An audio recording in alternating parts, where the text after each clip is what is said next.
राहुल पेटलेच्या रूपानं पहिली चढाई या ठिकाणी संपन्न केली जाते.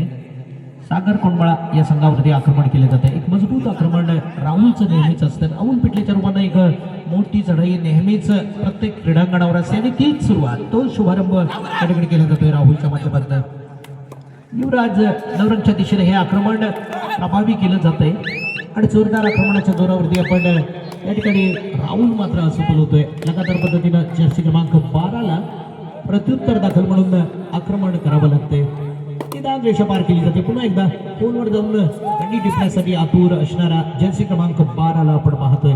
आजच्या सत्रामधला मित्रांनो शेवटचा खेळ, कारण या ठिकाणी श्री दुर्गामाता क्रीडा मंडळ कोंडमाळा यांच्या वतीने भव्य दिव्य कबड्डी स्पर्धा, एक उत्तम नियोजन असलेली कबड्डी स्पर्धा आपण पाहतोय. तालुक्यातली एक मानाची स्पर्धा, ज्या स्पर्धेचे साक्षीदार तुम्ही आम्ही ठरलो मित्रांनो. उद्या या स्पर्धेचा निर्णायक दिवस असणार आहे. निश्चितच वैयक्तिक स्वरूपातली दर्जेदार बक्षीस, उत्कृष्ट चढाईसाठी उत्तम प्रकारचा फॅन असणार आहे, उत्कृष्ट पकडसाठी इस्त्री असणार आहे आणि सर्वोत्कृष्ट खेळाडू म्हणून मान पटकावणाऱ्या खेळाडूसाठी सायकल असणार आहे. आणि आता मात्र रसिक चढाईसाठी आहे. जर्सी क्रमांक 4 रसिकच्या वर ही चढाई होते. अजूनही दोन्ही संघांना आपलं खातं उघडायचंय, श्री गणेश मजबूत करायचंय. जर्सी क्रमांक 4च्या माध्यमातून ही चढाई होते. बघूया काय करतो, कारण निदान रेषेच्या आसपास खेळणारी सुरक्षित चढाई म्हणून मानली जाते आणि त्याच चढाईच्या माध्यमातून रसिक मात्र आपली चढाई लगभग पूर्ण करण्याच्या तयारीत आपण रसिक खाडेकरला पाहतोय. दरम्यान थर्ड राईड या ठिकाणी राहुल पेटलेच्या स्वरूपात असणार आहे. एक मोठा खेळाडू, मोठा नाव, ज्याची शरीर यष्टी मजबूत आहे, या शरीर यष्टीला साजेसा विरुद्ध संघाला रौद्र रूप धारण करणारा असा हा राहुल पेटले. ज्या ज्या वेळेला मित्रांनो संकटमय परिस्थिती येते त्याच्यामधून मार्ग सुकर करणारा असा हा राहुल, ज्याची ख्याती आहे आणि त्या ख्यातीला अनुरूप या ठिकाणी खेळ करताना राहुल आपण पाहिले. उपरारक्षक युवराज मात्र मैदानाची बाहेर. पुन्हा एकदा बॅक टू बॅक आपण थर्ड रेडचा इशारा जर्सी क्रमांक 12 साठी असणार आहे. उत्तम प्रकारचा प्रयत्न आहे, पावलांचा सुंदर समन्वय आहे. इथं मात्र कमाल करून दाखवलेली आहे, 2 गुणांची कमाल.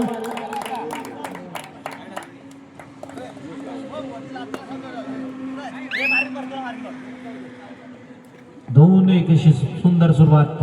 जर्सी क्रमांक 12नं एक चांगला प्रयत्न केला आणि त्याचा प्रयत्न सक्सेस होताना पाहिले. इथं मात्र मांडवकरीचा पुन्हा एकदा राहुल पेटले, ज्यांची सातत्यपूर्ण चढाई आपण उत्तम खेळामध्ये कन्वर्ट होताना पाहतोय. आणि बोनस कंप्लीट करून बोनस एक कबड्डीतलं मित्रांनो असं असतं आहे जी विरुद्ध संघाला डोकेदुखी ठरू शकतं आणि जी डोकेदुखी सद्यस्थितीमध्ये राहुलच्या माध्यमातून केली जाते. इथं मात्र जर्सी क्रमांक 4 पुन्हा एकदा आपण ज्याला पाहतोय तो उत्तम खेळ करणारा अर्थात रसिक खाडेकर. खोलवर जावं लागणार आहे, प्रयत्न करावा लागणार आहे. पॉईंट्स घेण्यासाठी निश्चितच उत्तम प्रकारचा प्रयत्न रसिकच्या माध्यमातून होतो का पाहायचं आहे. दरम्यान 5 खेळाडू मैदानात बोनस ऑफ असणार आहे, पण आपल्यातलं कला कौशल्य दाखव. दरम्यान मांडवकरी संघाकडून 2-2 गुणांची बरोबरी असताना समान ताकदीनं दोन्ही संघ चाललेले आहेत. 7 मिनिटाच्या या सत्रामध्ये आपण पाहतोय दोन्ही संघाकडून उत्तम प्रकारचा खेळ. अर्थात समान ताकदीचे दोन्ही संघ आहेत, काही निकाल होऊ शकतो. पण मित्रांनो इथं मात्र निश्चितच सेमीफायनलच्या दृष्टीनं अत्यंत महत्त्वपूर्ण सामना आहे. रसिक घाणेकर पुन्हा एकदा चढाईसाठी असणार आहे. समोर मात्र 5 गड्यांचं आव्हान, 1-2-2 असं सजवलेलं क्षेत्ररक्षण आणि या क्षेत्ररक्षणामधून गुण मात्र हिरावून घ्यायचं आहे तो रसिक घाणेकर याला. प्रयत्न सुंदर चालू आहे, प्रयत्नांना यश येणं बाकी आहे. पण या ठिकाणी आपण पाहतो मित्रांनो मांडवकरी संघाचा बचावात्मक एक चांगली फळी, कोणत्याही प्रकारची धोका घेण्याची तयारी नाहीये आणि दरम्यान 2-2 असं. पुन्हा एकदा मांडवकरी या संघाकडून राहुल पेटले. एक असा खेळाडू मित्रांनो ज्यांना ईश्वरानं शरीरयष्टी प्राप्त करून दिली, त्या शरीरयष्टीला साजेशी खेळी निश्चितच कबड्डीच्या या इतिहासामध्ये हर एक चढाईमधून एक वेगळा जल्लोष संपन्न करणारा असा हा राहुल पेटले. यावेळेला मात्र एक चांगलं क्षेत्ररक्षण, राहुलला गुण घ्यायचं आहे पण क्षेत्ररक्षण मात्र गुण घेऊ देत नाहीये. आणि पुन्हा एकदा थर्ड रेड जर्सी क्रमांक 12च्या माध्यमातून ही थर्ड रेड असणार आहे. पॉईंट घेणं बंधनकारक असताना 30 सेकंदामध्ये स्वतःला सिद्ध करावं लागणार आहे. निश्चितच या निर्णायक स्थितीमधून पॉईंट घेणं बंधनकारक असताना प्रयत्न मात्र शर्थीचा चालू आहे. उत्तम प्रकारच्या प्रयत्नामधून गुण हासिल करण्यासाठी तयार असणारा जर्सी क्रमांक 12ला आपण पाहतोय. काउंटडाऊन सुरू होत आहे. इथून मात्र निश्चितच उत्तम राईड करावी लागणार आहे आणि अखेरकार पॉईंट जातोय तो पुन्हा एकदा मांडवकरी या संघाकडून. थर्ड रेट राहुलसाठी, थर्ड रेटचा इशारा. करूया मनोजची परिस्थिती. इथून मात्र उत्तम प्रकारची फाईट राहुलला सुद्धा करावी लागणार आहे. राहुल सारखा दर्जेदार खेळाडू काय करतो बघूया, कारण एक चांगलं आक्रमण, तेज आक्रमण राहुलच्या माध्यमातून नेहमीच होत असतं. जर्सी क्रमांक 8 राहुल पेटलेच्या माध्यमातून ही चढाई पुन्हा एकदा मित्रांनो बोनसवर खात्रीशीर राहिल्याची खूण आम्हाला दिसून येते. बघूया जर्सी क्रमांक 8 आणि निश्चितच बोनस कंप्लीट केला जातोय. 2-4 असं चित्र पाहतोय. तर मग पिंट्या पुन्हा एकदा चढाईसाठी असणार आहे. लगभग पिंट्याची चढाई आपण एक शांत चढाई पाहतोय, संयमी चढाई पाहतोय. खऱ्या अर्थानं गुणांकन वाढवण्याच्या दृष्टीने महत्त्वपूर्ण चढाई पिंट्याला करावी लागणार आहे, कारण 2 गुणाने पिछाडीवर असणारा सागर कोंडमाळाचा संघ या ठिकाणी फ्रंटफूटवर येण्यासाठी निश्चितच आघाडी घेण्यासाठी तयार असणार आहे. जोरदार आक्रमण करावं लागणार आहे, पण एक चांगलं क्षेत्ररक्षण, बचावात्मक फळी, कोणत्याही प्रकारची चूक सद्यस्थिती करत नाहीये आणि पुन्हा एकदा आक्रमण तेज करण्यासाठी तयार होणार आहे. पण इथं मात्र टाइमआउट स्वीकारला जातोय. निर्णायक स्थितीकडे या दिवशी म्हणणार आहे, पण आजच्या सत्रामधला हा अत्यंत महत्त्वपूर्ण सामना. पहिलं सत्र मांडवखरी वर्सेस सागर कोंडमाळा. पुन्हा एकदा आक्रमण मांडवखरी या संघाकडून राहुल पेटले याचं असणार आहे. गोलवर जावं लागतंय, गोलवर जावं लागतंय, मल्टी गुणांची कमाई करावी लागते. 2 गुणांची महत्त्वकरी संघासाठी करतोय तो राहुल पेटले. पुन्हा एकदा रसिक 2-6 असं अंतर तयार केलं होतं पहिल्या सत्रामध्ये. शांत चढाई रसिकच्या माध्यमातून केली जाते. पॉईंट घेणं बंधनकारक असताना इथं मात्र लीड वाढवलं जात आहे.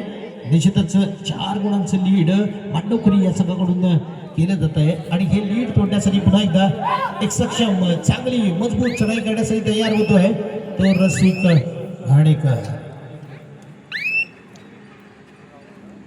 सातत्यपूर्ण कामगिरीसाठी निश्चितच यशस्वी होण्याची नेहमीच चर्चा केला आहे असा हा राहुल पेटले चढाईसाठी. दरम्यान पंच सरांकडून कोण येते, कोर्ट चेंज होतोय. अर्थात पहिलं सत्र समाप्त झाल्याची दोन्ही पंच सरांना आदरणीय सन्माननीय बिलाजी सुतार सर असतील, सागरजी पवार सर असतील, एक चांगल्या प्रकारची निर्णय क्षमता, ज्यांच्यामुळे एक निर्विवाद सामने, निर्विघ्नपणे सामने संपन्न होताना आपण या भागामध्ये सातत्यपूर्ण पाहत असतो. दोन्ही सरांसाठी निश्चितच कौतुकाचे शब्द असतील, कारण अशा प्रकारच्या दर्जेदार स्पर्धा जर संपन्न व्हायच्या असतील तर पंचांचं खूप मोठं योगदान असतं.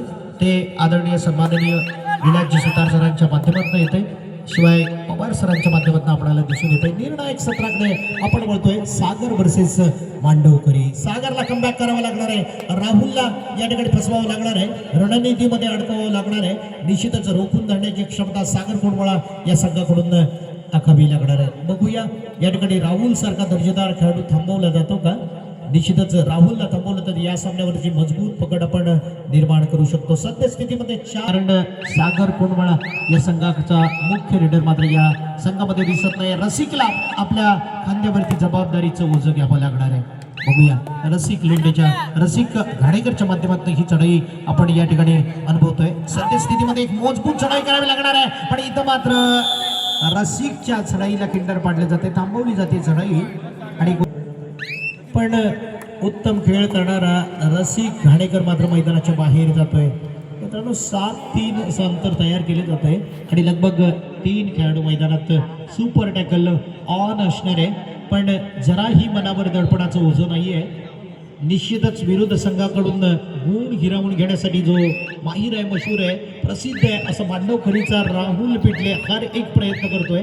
आणि इथं मात्र नाव आणि मित्रांनो या ठिकाणी मोठ्या नावाला साजेशी खेळी करावी लागणार आहे. दरम्यान सामना संपण्यासाठी शेवटची 5 मिनिटे या ठिकाणी निदान रेषा पार तो सचिन दादा आणि विरुद्ध संघाकडून मात्र थर्ड रेड राहुलसाठी. बघूया करूया मनोच्या स्थितीमधून स्वतःला सावरायचंय, स्वतःचा बचाव सचिन दादाकडून केला जातो. मात्र राहुल सारख्या दर्जेदार खेळाडूला जर आपण नमवलं, जर आपण पकडलं, जर आपण थांबवलं तरी या सामन्यावरती मजबूत पकड, लांबच लांब हात. मित्रांनो ईश्वरानं प्राप्त करून दिलेला देह आणि कबड्डीसाठी झेजलेला देह, यामध्ये मात्र आपण राहुलला सक्सेस होताना पाहिलं. अखेरकार इथून मात्र कमबॅक करायचं असेल, पलटवार द्यायचं असेल, सागर कोंडमाळा या संघानं उत्तम प्रकारचे पॉईंट्स घेणं गरजेचं आहे. सुपर डुपर चढाईच्या नजरांना पेश करणं गरजेचं आहे.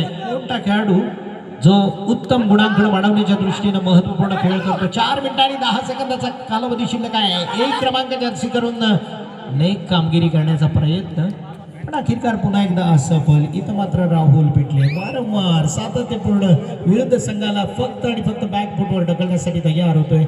निश्चितच मजबूत स्थिती संघाला देण्याच्या दृष्टीनं ज्याचा प्रयत्न वारंवार चांगला होत असतो. जर्सी क्रमांक 8च्या माध्यमातून सातत्यपूर्ण विरुद्ध संघाला या ठिकाणी करणं बाकी.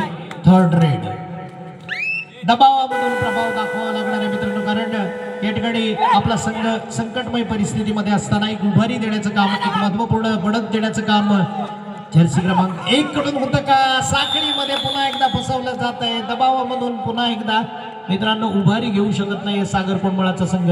इथं मात्र प्रभाव राहुल पेटलेच्या माध्यमातून दाखवला जातोय आणि पुन्हा एकदा ऑल आउट दिलं जातं. 3 मिनिटाचा लगभग खेळ बाकी आहे. आक्रमकपणा दाखवायचं झाल्यानंतर कुणी पदाधिकाऱ्याने घराकडे जायचं नाहीये. आपणासाठी ही महत्वाची सूचना असणार आहे. हो, इथं मात्र एक चांगल्या प्रकारचं क्षेत्ररक्षण पुन्हा एकदा पाहतोय. जर्सी क्रमांक 12चा एक उत्तम खेळ आपण जर्सी क्रमांक 12च्या माध्यमातून पाहतोय. जर एक चांगल्या प्रकारचं क्षेत्ररक्षण, कोणत्याही प्रकारची चूक क्षेत्ररक्षणाच्या माध्यमातून होत नाहीये. सातत्यपूर्ण एक चांगली बचाव फळी आपण मांडवकरी या संघाकडून पाहतोय. दरम्यान सागर कोंडमळ या संघाला रिस्क घ्यावी लागणार, धोका पत्करावा लागणार, कारण आपल्याला कमबॅक करायचं असेल तर उत्तम प्रकारचा खेळ, मग रसिक असेल, त्याचे सहाय्यक खेळाडू असेल, यांच्याकडून होणं बंधनकारक आहे. इथं मात्र निकाल काही असू द्या, पण या सामन्यामध्ये रसिक प्रेक्षकांच्या मनपसंतीला उतरायचं असेल. दरम्यान राहुल पेटलेनं आज हे सत्र संपूर्णपणे गाजवलं. खऱ्या अर्थाने एक चांगल्या प्रकारचा दर्जेदार खेळ केला. पण ज्या रसिकला आपण मोठमोठ्या सामन्यामध्ये पाहिले, एक उत्तम प्रकारची सुपर डुपर चढाई करताना इथं मात्र रसिकची हे खेळी पुन्हा एकदा बहरते का पाहायचं आहे, चांगली होती का पाहायचं आहे. बोनस कंप्लीट केला जातोय, अंतर थोडंसं कमी केलं जात आहे आणि लगभग 2 मिनिटाचा कालावधी. पण जोपर्यंत मित्रांनो तुम्ही राहुल सारख्या दर्जेदार खेळाडूला थांबवण्याचं काम करत नाहीये, जोपर्यंत राहुलला आपण स्वातंत्र्य देतोय गुण वाढवण्यासाठी, सातत्यपूर्ण आपण राहुलला बोनस खेळण्याचं काम राहुलच्या माध्यमातून होतं. विजयाचं अंतर मात्र वाढवण्याचं काम केलं जातं. 12-4 अशा प्रकारचं एक मोठं अंतर निर्माण केलं जात आहे. निश्चितच या ठिकाणी उत्तम प्रकारची कामगिरी करणं गरजेचं आहे. ते सागर कोंडमळाच्या या चढाईपट्टीकडून रसिककडून निश्चित त्याच्या प्रकारे कामगिरी होऊ शकते. उत्तम प्रकारचा खेळ चालू आहे. काय घडतं बघूया. नाट्यमय परिस्थिती तयार होते का. सुपर डुपर चढाईचं दर्शन रसिक घाणेकरच्या माध्यमातून होतं का पाहूया. 12-8 जर तरची ही मात्र परिस्थिती या ठिकाणी निर्माण केली जाते. पुन्हा एकदा एमटी रेड्स कडून डू ऑर डायचा इशारा. लगभग शेवटचं 1 मिनिट बाकी असताना पॉईंट घेणं बंधनकारक असताना बघूया या खेळाडूला थांबवण्याची संपूर्णपणे जबाबदारी सागर कोंडमळाचा संघ अर्थात चांगला चमू या ठिकाणी घेतो का पाहायचं. एक चांगल्या प्रकारचं क्षेत्ररक्षण, पण धीम्या गतीचा खेळ. पुन्हा एकदा आक्रमक व्हावं लागणार आहे. पॉईंटसाठी निश्चितच प्रयत्न करावा लागणार आहे. उत्तम प्रयत्नाच्या जोरावरती हो हो हो या वेळेला मात्र एका मोठ्या खेळाडूला थांबवण्याचं काम करण्यात आलं आणि लगभग औपचारिकता बाकी. इथं मात्र लगभग विजय संपादन करण्याची चिन्ह नाकारता येत नाही, कारण मोठं अंतर तयार केले गेले. सन्मान दिला जातोय आणि दरम्यान